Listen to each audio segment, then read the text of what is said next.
Good morning. As dawn breaks on this Tuesday morning, I want to share with you a blessing from the Gospel of Matthew, where we've been spending time first with the Beatitudes, and then last week with the first of two "you are" statements.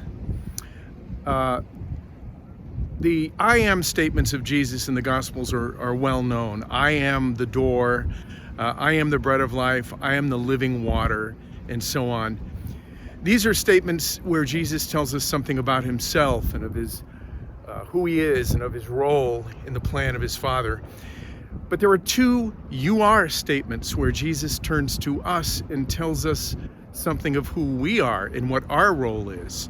The first of these we looked at last week in chapter 5 of Matthew, verse 13. You are the salt of the earth. We talked about what that meant, how essential we are in our neighborhoods and our families and so on, just like salt.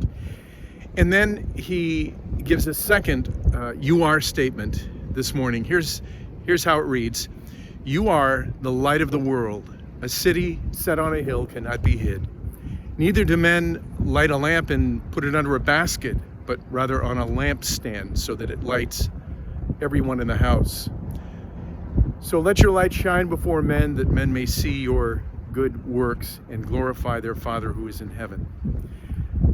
So the word light has a long history in the scripture, all the way back to the book of Genesis, where there was darkness at the very beginning, and then we read that God said, "Let there be light." And then all the way forward to the Gospel of John, when Jesus was born, John talked about Jesus saying he is the life.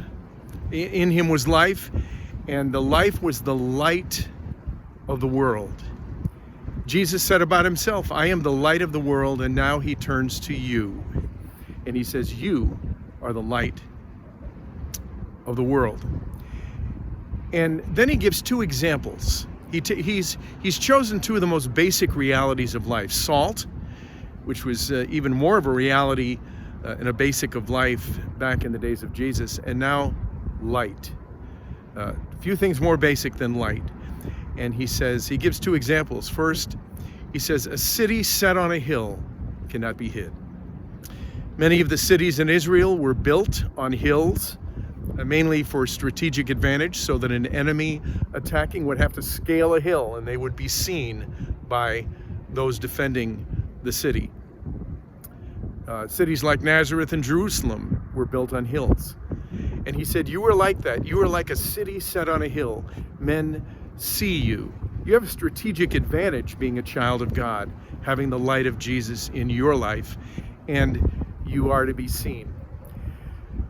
John Winthrop, the first governor of the Massachusetts Bay Colony, referred to this verse when he said to his fellow Puritans when they came over on the Arbella, the ship, to form the first community. He said, you are a city set on a hill. He was reminding them that they would be seen and people would make their judgments about Jesus by what they saw in them.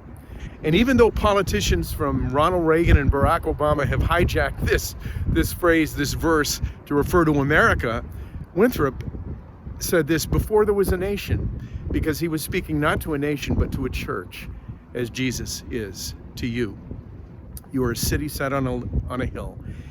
And then he uses a second example. He said, neither do men light a lamp and put it under a basket. That would be foolish. But they put it on a stand. All of the lights in your house either hang from ceilings or are put on stands so that people can see. And so you are like a light put on a stand so that people will see who Jesus is.